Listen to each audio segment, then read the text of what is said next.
Hello, everyone. Thank you for joining us today for our webinar, Autism and LD After High School, a conversation with honored advocate Adria Nassim. I'm your host, Sharona Summer, the National Director of Learning and Development at CIP. Founded in 1984, CIP is one of the most comprehensive programs for assisting young adults with learning differences to succeed in college, employment, and independent living. Our mission has always been to inspire independence and expand the foundation on which young adults on the autism spectrum, ADHD, and other learning differences can build happy and productive lives. We are so excited to have Adria Nassim with us today. Adria is actually a 2013 graduate of CIP Bloomington. She has since established a career in autism and related developmental disabilities education and advocacy work for parents and professionals, as well as college students. She's worked with state and federal legislators to help advocate for policy and law to benefit children, teens, and young adults with developmental disabilities and their families. She currently serves on the board of directors for the Monroe County Autism Foundation, which works to fund supports and services to children, teens, and adults diagnosed with autism living in the Monroe County, Indiana area who could not otherwise afford them. In her spare time, she loves reading, going to the movies, pandemic notwithstanding, and meeting up with friends. So thank you so much for joining us today. We're so happy to have you. Well, thank you for having me. So let's get started here.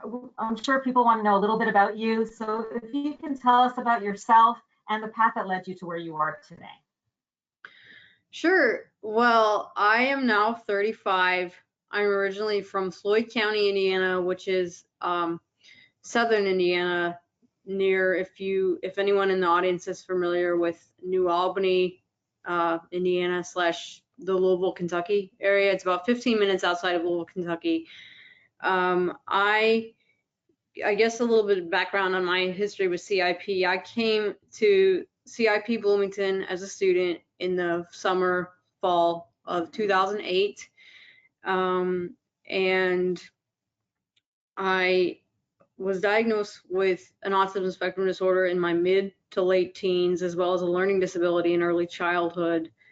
But after 3.5 years of services with CIP, I now write a column every other Tuesday in the city newspaper for Bloomington, focusing on autism and developmental disability and disability-related issues.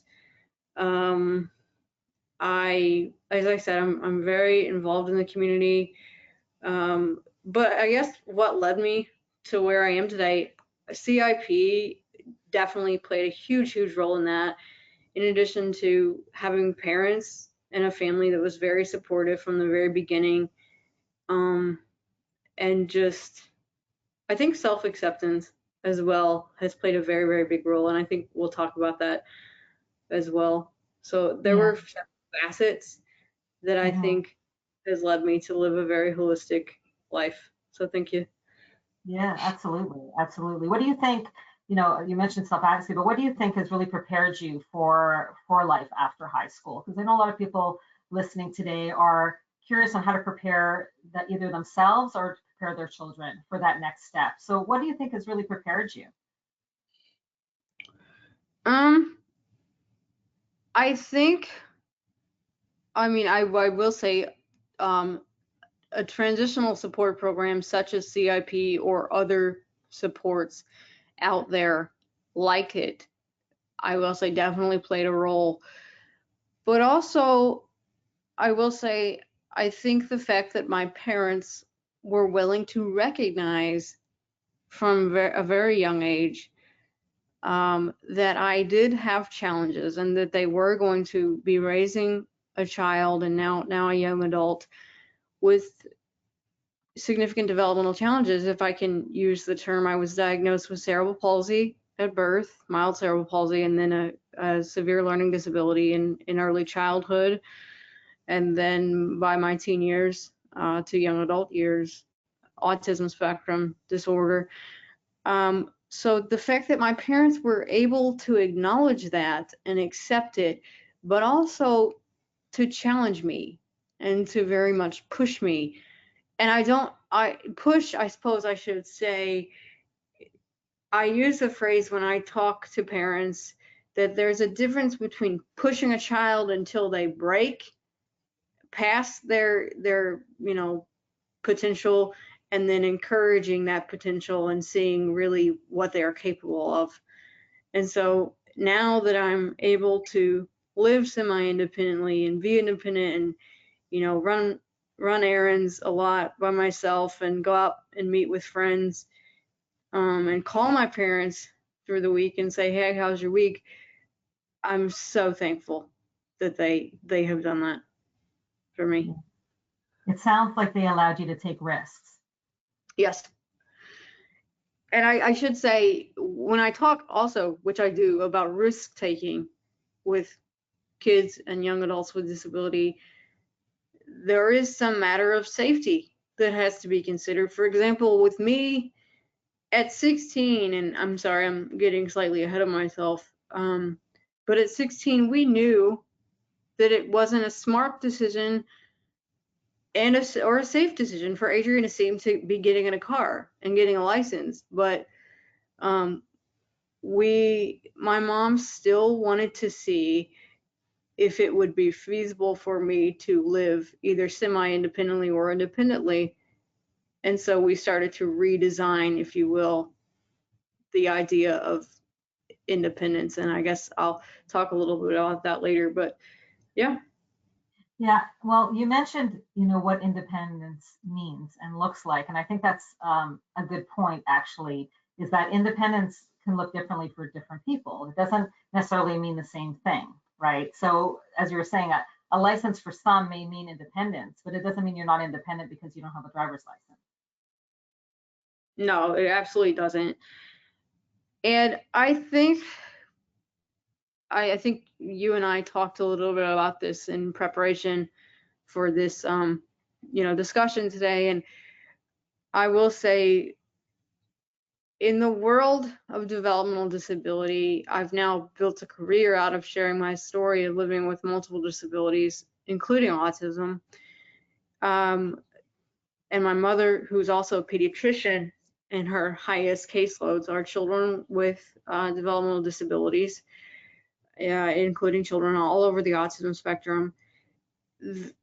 I think for some parents that have young people that may be leaving high school and growing and approaching adulthood, I very much understand, especially with young people who may be more cognitively aware and socially aware, how for the young people themselves as well as for the parents, they may be thinking that to reach independence means to live completely without support. It took me as a young person a long while to be okay with the fact that having several differences, it was going to be okay. I was told very young that I had different diagnoses, but there was a time in my teen and young adult years, well into my 20s, where I was very much wrestling with the idea of not following the same trajectory, particularly socially, as my peers. So I guess if I could say the one thing to young people watching out there and to parents is, you may have to reframe your idea of independence somewhat. But in reframing your idea of independence, the one thing that I keep telling myself is sometimes it is hard. For example, I've graduated college now, so I now apply, accepting help more to living on my own and independent living. Sometimes it is hard for me to welcome new direct support providers or care providers or whatever you choose to term them into my life. But then I look and I say, Adria, if you want to live away from your parents, if you want to live a fulfilled life, if you want to live a meaningful life and be on your own, then for this life to be all you want it to be and all you know that it can be, then you need to give kind of just welcome people like Miranda and people like Kelly and people like Michaela and Annie into your house and into your world. And out of that, that is where you will find relationships with people and the ability to live the life that you and your parents always wanted for you. But it doesn't mean that it has to be a wrong life or a bad life. In fact, it's an amazing life, and I'm so thankful. Yeah, I mean, Adria, that's so beautifully put. And you really touch upon that continuum of growth that we work on at CIP and that you're familiar with, that continuum of growth starting from self-acceptance right through to self-determination. And it sounds like you're a very self-determined person. And it really started with that self-acceptance piece, right? I mean, I think that's really at the core there. How do you find that self-acceptance has really helped you to where to your sense of self right now and to your self-determination? I think they're definitely somewhat connected. I'm just wondering how, coming to self-advocacy, right, from self-acceptance through to self-advocacy, why do you think that self-advocacy is such an important piece of this? Are you talking, I'm sorry, in terms of peer relationship? Well, I guess in terms, well, honestly, I mean, in your opinion, do you think that it touches on everything? I mean, we could talk about social relationships, I guess, in terms of how does self-acceptance and self-advocacy play into social connections, intimate relationships, your sense of community. Maybe we can tie it in that way, right? Because Yes. how does that all fit in?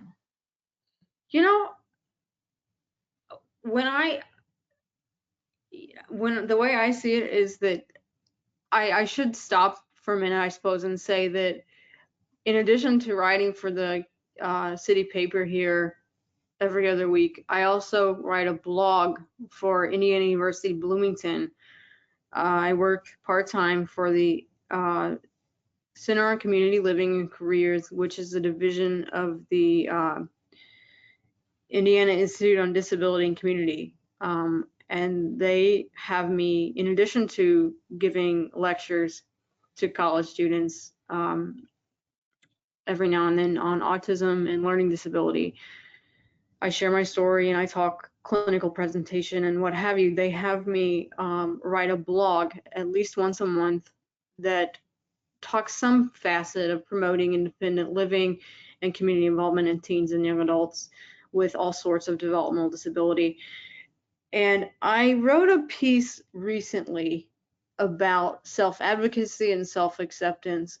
And I said, for me, I have now realized as a young adult that disability, whatever it may be, whether it be autism, spina bifida, intellectual disability, what have you, will follow you through all facets of your life.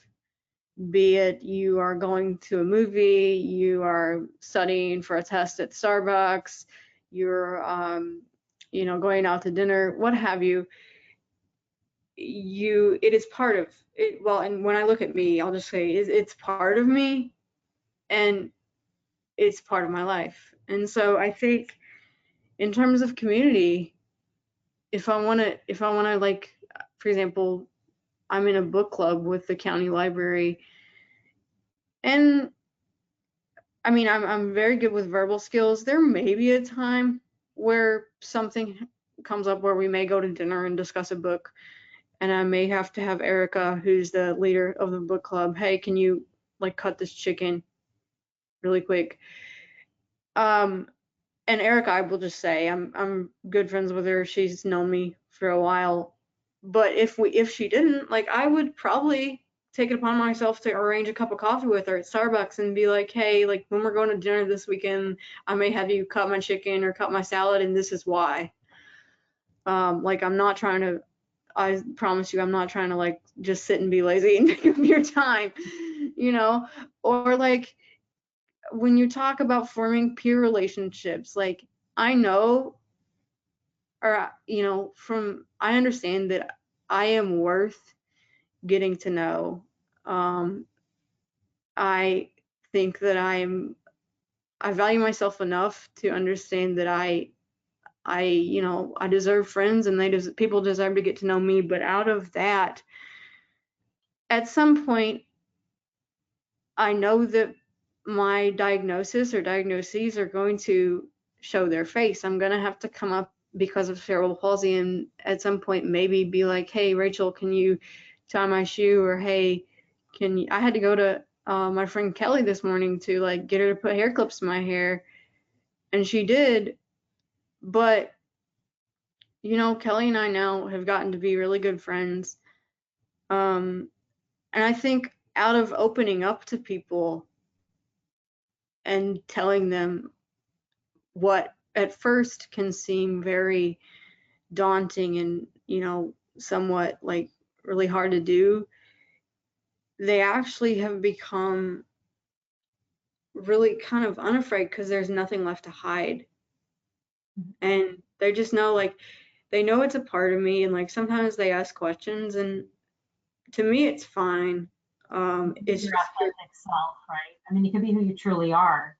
You don't yeah, have to like, hide any part of you. yeah, like it's just part of me, and they know that like if you go to dinner with Adria, you may have to cut up this, that, and the other. You know, if we go and we traipse around a theme park all day, like I went to Kings Island with a couple friends this weekend. Well, you may have to like hold Adria's hand on the stairs, but I'll ride everything and scream with you, like scream my lungs out. And yeah, I mean it's really fun. It's just Yeah, part of the year. right, right.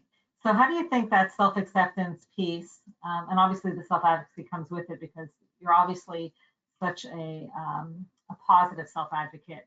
How do you feel how do you feel it's helped you in any romantic relationships or more intimate relationships? What advice would you give or what guidance would you give? Because there's a lot of young people that are watching or families that are really concerned about the future of romantic relationships and what does that look like and how will that play out. So how does that all how do you find that connect or does it? I have to be honest with you. Um, I have had very, very little experience with romantic relationships. I think primarily because I just have never put priority on it. I've Mhm. been much more interested, I suppose you could say, and involved with things like work and academics. And but I do understand absolutely, as you said, that for teens and young adults on the spectrum or not, I mean, romantic relationships are very much relevant. My advice would be to, find a time where the two of you are together and just be honest. I I would again go back to don't try to hide. Develop a relationship with that person first so that they get to know you. I wouldn't necessarily make it the first thing you ever say to them. But yeah, be very honest because it is part of you. And I do understand that, discussing things like a diagnosis can be very nerve-wracking at first and very daunting. But I think once you do it, I tend to have this belief that the majority of humanity is very good and very good-hearted and compassionate. There will be occasionally, I think, a few, you know, just negative people that kind of shouldn't say things and they kind of get under your skin. But I think the majority of humanity truly is very compassionate and very understanding, and they truly want to do right by their fellow man. So I think if you can find the strength and find it deep within you to open up and just be like, hey, this is me. And hey, I really think you're worth getting to know and I really like you. Hopefully, that other person will find it in themselves to continue to like you too. And if they don't, I would step back and say, you know what, for every person that doesn't like me, don't sweat it. There are a million more in this big wide world that that really are worth getting to know, and I would focus on them. Yeah. Yeah, I think that goes for any relationship, whether it's intimate or not. And I think that, being able to have positive social relationships is probably a good path toward intimate relationships. But I would also say, I'm sorry, I'm kind of going, I suppose lingering on, but I would also say for me, my experience with intimate relationships and romantic relationships has come primarily from watching my younger, typically developing sibling, Janelle, who's now 33, I believe, in August, Mhm. and her husband, Eric. She was just married this last fall. And also surrounding myself with peers who, after, I think I talked to you about this, Sharona. I think before I, ask people to hang out, I spend a long time just watching them in multiple environments if I can, but watching their demeanor, watching, the way they carry themselves, the things they say, the way they treat other people, how do they act around, their friends. And why my peers, I just pay attention to, like, I don't know, their demeanor. And so I'm watching young people and just in terms of how they act and watching their social skills and making sure that the people that I have in my life are young people that display good social skills and if they are in an intimate relationship, are they, I always watch them for things like, do they truly care about each other, and how do you know that? And with all my friends, yes, I can say that when I look at them together, that is an example of good, real, what love is supposed to look like. It is very genuine. It is very, collaborative. And I'm so, so thankful that every single one of them is in my life. And I will say, like, them too, there's a lot of them, I think, a lot of the relationships that I have with my friends have they kind of go both ways, because, like, I kind of try and educate them on what autism in a way can be like, although I know autism is a very, very broad field.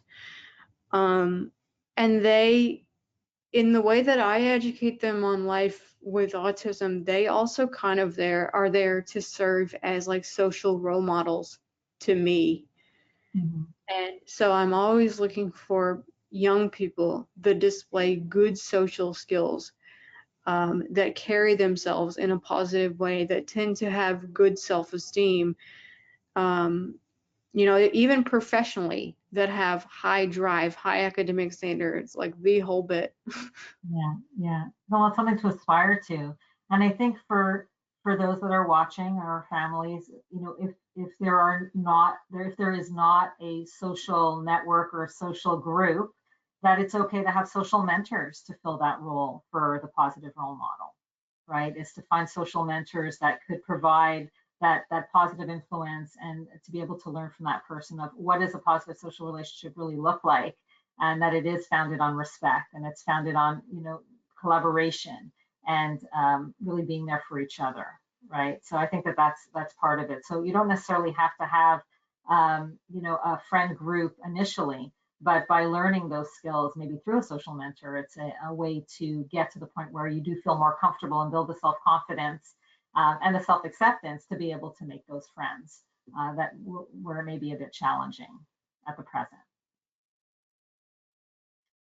Somebody actually had a question that I wanted to pose to you, which is that you mentioned a period during your teens and 20s when you said that you contemplated going in a different direction socially from your peers, and they wanted to know if you can describe that in more detail.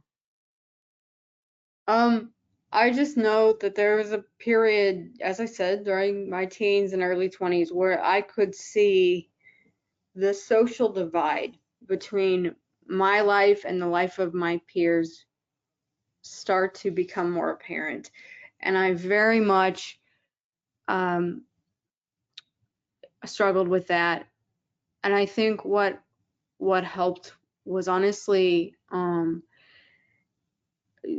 pediatric and adolescent mental health services and clinical counseling and psychiatry, learning just that finally getting to a place, and part of that also was done through CIP and their mental health services as well. Getting to a place where I realized that, you know what, it wasn't so much just the license, but the fact that I would go home after school to an after school sitter on the school bus, and the kids at school would drive home and they would go to a summer job, and I would go home to an after school sitter in the summer, or I would go to tutoring and they were going to a summer job. And I knew very much that I was very academically good, but I couldn't understand for a while, if I was doing so well, academically, why wasn't I keeping up socially? And, you know, I understand now that that's related very much to autism and a learning disability. And I don't fault myself for it. And as you can see, I don't try and linger on it. I think I have too much going in my life to sit and cry about, really.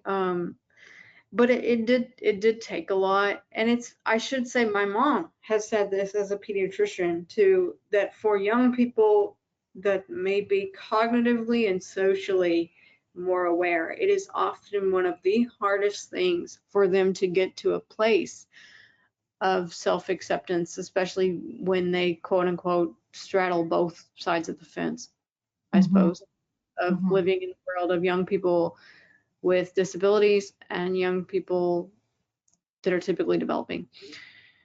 Yeah. Do you think a transition program such as CIP helped you with that part of self-acceptance? Absolutely. And I also go back to the fact that my parents were very open and they were very accepting from the very beginning. They also, as I aged, they kept the focus on my strengths and look what you have done, look what you can do, look how far you've come. Yeah. And even though I may have mentally been in a funky place in my head, I think sometimes the more positive the parent can be, even though I understand that sometimes may be hard as well. I think looking back, I understand why they did it, and I'm very glad that they did, because now I really do look at my life and I say, Adria, good job. Like I think you do have a lot to be proud of. Yeah, no, you certainly do. I'll agree with that. You have a lot to be proud of. And I think that people watching are very impressed with your sense of self and the pride that you have in yourself and your self-confidence. And I think that anyone wants that for their children, right? Anyone wants that for themselves. So it is a process. I think that it takes time to get there, of course. But as young adults are going to that next phase, and they have their social connections, or maybe they have their self-advocacy, now they're looking toward either going to college or starting a career. So what, in your experience, because you've been in the workforce now for a while, what is helpful for a young person to know when they're entering the workforce, or they're let's just focus on the workforce right now, going and developing a career? So how does somebody that may be a little insecure, maybe their first venture out into the world of careers, what can you recommend for that person? I would say find what you're interested in. Don't be afraid. And this kind of maybe seems a little bit contradictory, but I honestly have to be very honest with you. Find things that you're interested in and concentrate on them. Also try and find people that share your similar interests. But if your interests change, don't be afraid of it. Like kind of follow your heart, I suppose. I'll be honest with you guys, when I was in college, I changed my major 3 times before I settled on English. Also, I will say, don't be afraid to put yourself out there. Believe that you have something to offer. Believe that you have skill, believe that you have talent, but also, and again, I don't mean to be contradictory, but this is the honest truth.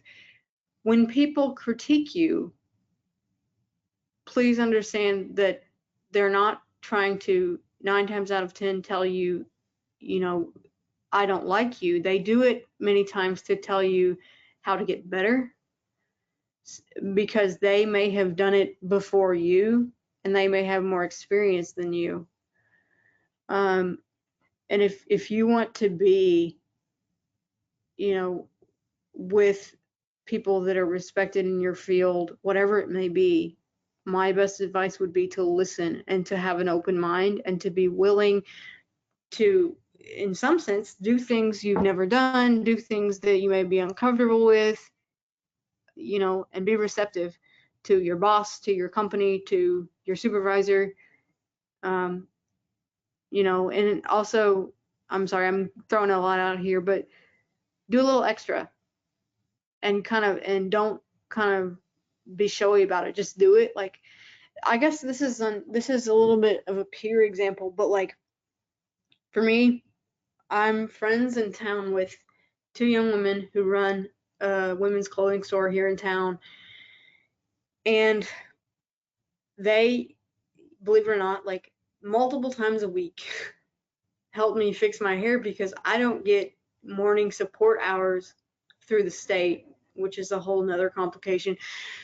But like, let's say I have to be on a webinar with Representative Trey Hollingsworth, who is a congressional representative for our district, and I have to talk autism policy. I'm like, oh my God, Kelly, like I have to at least look, halfway decent. So I run up to Kelly and she like puts my hair up and puts lip gloss on me. And then like later that day, I might go get her like a pack of M&Ms or pretzels or something, or like and I don't expect pay. She's there making money, running a business. She has a young husband. Like she's running 10,000 miles a minute. But I know that she does that out of the goodness of her heart. She doesn't have to. But I also want to kind of just say thank you. Thanks for, being on Team Adria.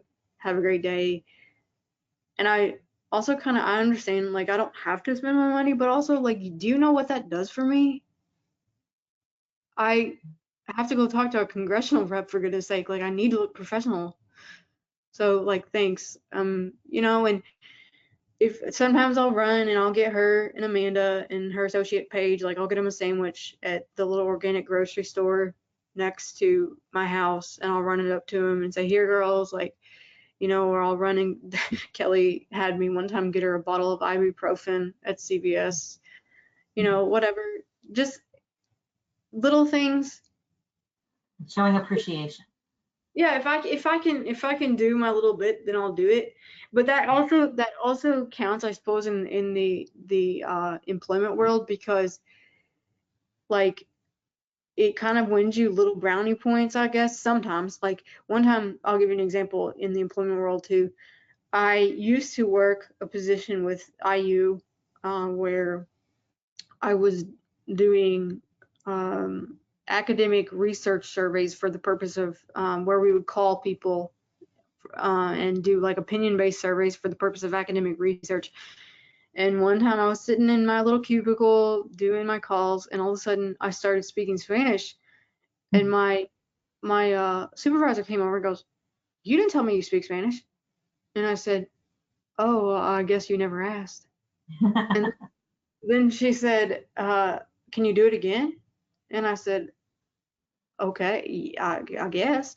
And so they put me, I mean, yeah. So they put me on Spanish calls the rest of my shift. And I'll be honest, you guys, I have a minor in Spanish. If I hear it now, it starts to come back. My sister is married to a very nice gentleman, Eric, who is Cuban. So if I hear him speak Spanish to his family, it will come back. But no, I would prefer not to take Spanish calls. But yeah, I mean, I guess let them discover your talents and kind of don't ask for attention, but let them see what you're capable of. Let them see what you have inside you. And yeah. Yeah, I think that's such a good message, because I think that, sometimes we may be hesitant to show what we can do, or maybe we're afraid to do something that we haven't been asked to do. But sometimes when we, step out of our comfort zone and we do those things, that's where we grow the most. And I think Yeah. that's really important. So it's like what we talked about earlier about risk, right? It's taking those risks, even within careers, right? It's maybe taking a job that you might not know everything about, or you may not be qualified for every aspect of the job, but you know that you're willing to learn on the job and you're willing to ask questions on the job. Yeah. So I think that's part of it too. It's part of that learning curve. Yeah. Yeah, absolutely. Absolutely. Now, as we talk about careers and all that, before, we skip the step of college. Now, I know that, for many young people, the switch from high school to college is such a culture shock. Can you speak a little bit about your experience from high school to college, and what were the differences that you noticed there? And, how did you adapt to college life, and what helped you to become successful within college? I would say that I should say depends on every person, because every person has different things that they need and different environments they thrive in. But for me, I went to a small Catholic liberal arts school in Owensboro, Kentucky, called Brescia University. I graduated in May of 2010 with a BA in English, minor in Spanish. I went there, and a lot of people ask me, "Did you go there because your family is Catholic?" And the answer is no. I went there because they had a good program for students with a learning disability. The campus, I think, was good for me because it was very small. It's like 750 students with the streets blocked off, 3 academic buildings in total. So I couldn't get, ran over by a car. And the way my learning disability actually affects me is that I don't have a lot of spatial perception. If a car were to come, how far away is the car? How fast is it going? So if I were to go, I suppose, to a big campus like University of Louisville, I think we did tour there, but I just remember it being so big. And that's what drew my parents away from sending me there. Is my mom thought the minute you step out your dorm, you're in the street, and God forbid. Yeah. So that was a big seller. And also, like, I had a reasonable amount of structure at Brescia as well as at CIP, and I have just always thrived off of structure and routine and schedule. I lived with a residential assistant all 4 years, and I had 2 student assistants who were paid through vocational rehabilitation, which is a government program that can help students with disabilities get a college degree or either find employment, either one, but you can't do both. Right. So they were paid through voc rehab to make sure my backpack was packed, make sure I got up on time for class, at least for the first 6 weeks of school, until make sure laundry was done on the weekends, run to Target, through Taco Bell drive-through if we had no groceries. Lots of There was stuff needs to be there. Yeah, there wasn't, I mean, there wasn't a lot of social opportunities, I'll be honest, in Owensboro, Kentucky. Maybe, I mean, I tell people when I talk about my experience with Brescia in terms of social outlets, we would go to Walmart. um, but, and I mean, there's a couple of bars, but really, it's not like Bloomington. It's little bitty. But I mean, it was good. That we would go to like campus events and movies and stuff. But I had a lot of structure. I also know that like I have also been very internally motivated just as a person. So I would keep a dry erase board on my door to my dorm, and I would like map out, okay, this is due this day, this is due this day. Right. I Have also, there for you. yeah, I received a lot of tutoring. If you Yeah. had a diagnosed learning or physical disability, you automatically qualified for tutoring in any subject. So even if I was making a good grade in the class, I was still the kind of kid that wanted the tutoring because I wanted the guaranteed A or Yeah. A plus that I could get. Yeah.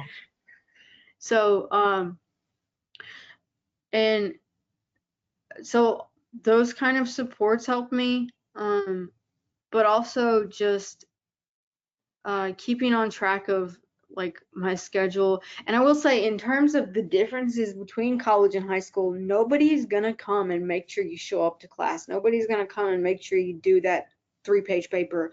That is on you. So if your school does offer, for example, tutoring, um, support with early registration for classes, things like that, early advising priority for students with disabilities, which they may or may not. I know that my school did. I don't know that they do anymore. I think they got rid of that.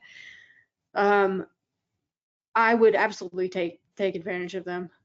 Yeah. These what I tell families and young people is that these services, including the Disability Support Services Center, um, are only there to help you. They are not there to make you stick out or to, you know, make it harder for you.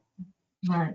Right. And also you mentioned another thing that's important to know with colleges is that it doesn't matter how many disability services are on campus, you have to go to them. They will not come to you, which is why sometimes a transition program is very helpful, right? Because you have that wraparound service to help you access those services, and you have those services within the organization itself, within the program itself. But another thing that you mentioned that I want to touch upon also is the goodness of fit. It's being able to go to the different campuses and really feel that this is the place for you. You have to feel that connection and feel that you could be successful there. And like you said, you went to the big campuses and it was like, oh no, this is definitely not the place. Yeah. So definitely want to stress the importance of that and that how important it is to have a good fit.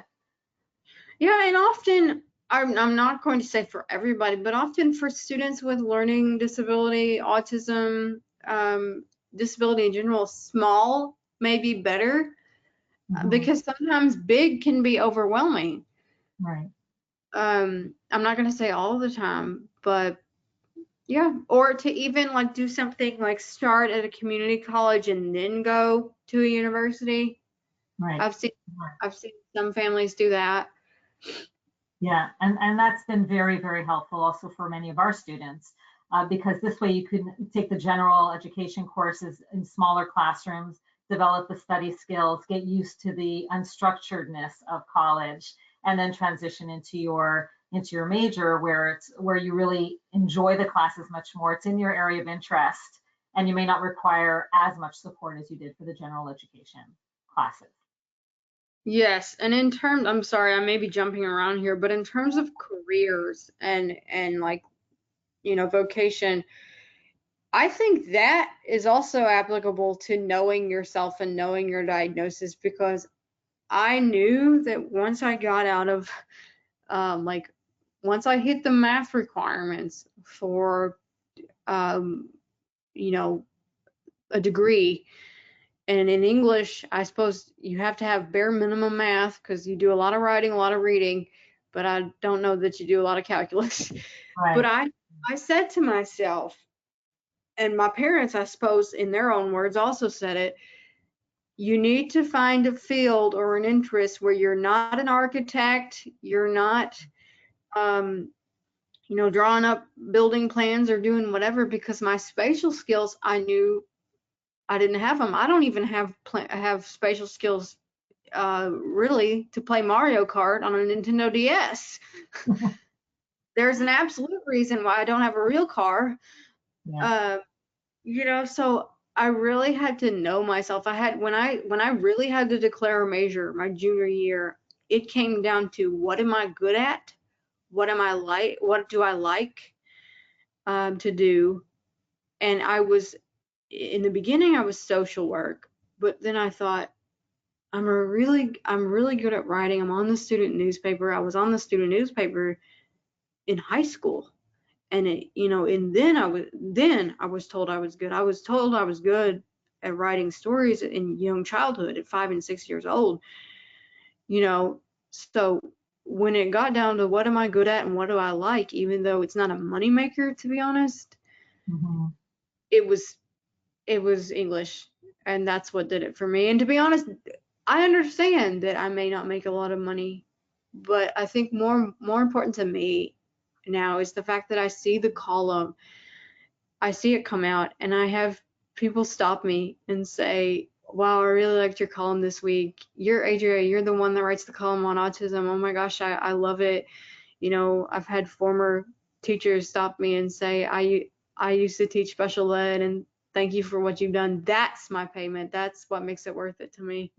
That is so true. And you don't see all the comments that I see on the question box, but I have to tell you that I have received many, many thank yous, and thank you for sharing and for your inspirational message, because I think it is so valuable to hear a first-hand account to what you've been through and how you perceive the world and how you approach the world with your positivity, and how happy you are, right? And how you have a full life. And I think that's what we all want for our kids, right? And for ourselves. I think that's that goes without saying, right? For everybody. So we greatly appreciate that. And I also wanted to share, before we forget, I'd like to share the information for your blog, because I know that people are wondering what's on your blog and your articles. And Adria does speak of wonderful things and lots of very interesting topics. And I put it up here on the screen. So just write a yes here if you can see it. I want to make sure that you're able to see the screen here. So, all right, wonderful. So for Adria's blog, the information is right here. You can access it at blogs.iu.edu/Adria's notebook. You could email Adria directly at anassim@iu.edu. You can also email for more information about CIP generally, or for admissions. It's www.cipworldwide.org. The phone number is 877-566-9247.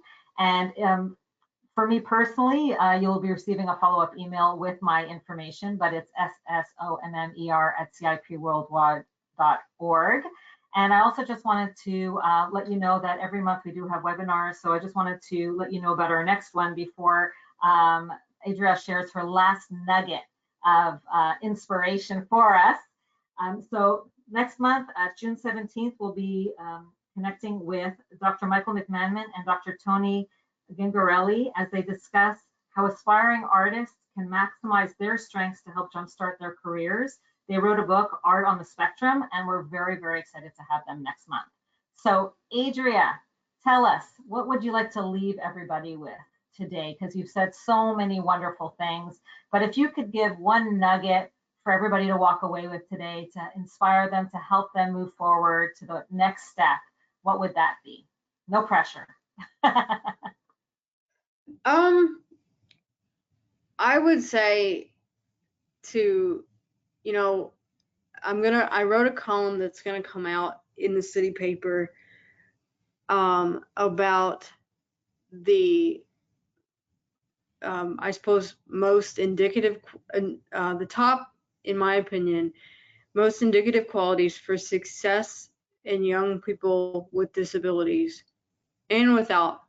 And I talk about how, I'm kind of giving a spoiler here, but I talk about how I made a mental list of qualities that I think are valuable in young people of either gender, but my top two were bravery and self-confidence. And I would encourage you to be brave and to have confidence in yourself and in confidence in what you offer the world, because you guys, I think what CIP has given to me is the fact that I've realized that I've been placed in an environment now that for the first time, starting when I was like 22 or 23 years old, where I was truly free. You know, most kids get their freedom in America when they're 16.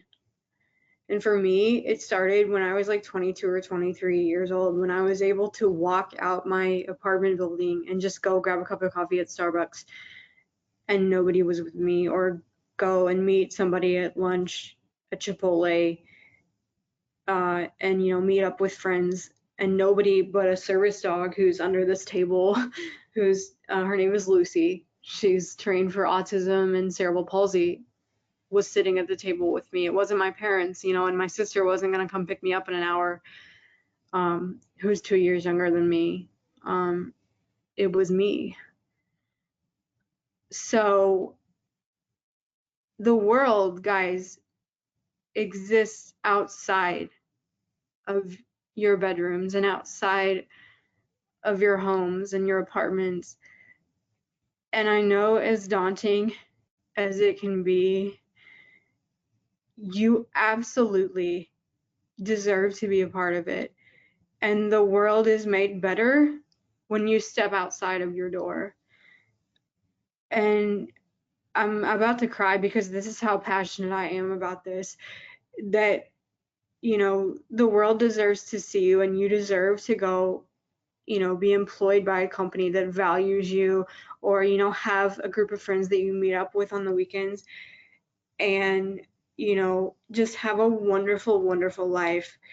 And guys, it made me like really nervous, and, you know, I was kind of doubting myself. And I still do have moments at age 35 where I think, what if they don't understand? What if they don't, you know, what if they just shy away from me? But then I think, Adria, we're not going to think that way. You have to meet up with people. You have to make a life. Go make a life. That's what your parents would want for you. That's what people like Michaela and Annie and Miranda and everybody that's part of Team Adria would want for you. And that's what, by gosh, I want. And I'm, you know, as the CEO of Team Adria, I now run my life. My parents taught me. I'm my mom's daughter and my dad's daughter. You know, I'm their child, but I run this show now, and I want you guys so bad. I want, you know, as parents watching, I want your children, and as young people watching, I want you to go out and make your own life and be your own CEO, kind of, too. Okay, thank you for the goosebumps because you truly moved me, and everyone is sharing their thoughts of positivity and how inspiring you are. And I can't thank you enough for sharing yourself and your message with us.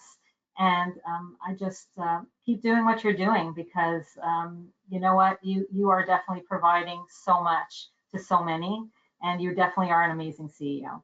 So I truly appreciate your time today. Thank you for everybody joining us today, and we hope to see you next time. And Adria, my heart to you. Thank you so much. I'll leave with standing ovation. Everyone is standing for you. So thank you so much, Adria. Everyone have a great day, and give a hug to Lucy for us. Thank you, guys. All right. Bye-bye. Thank you so much, everyone. Bye.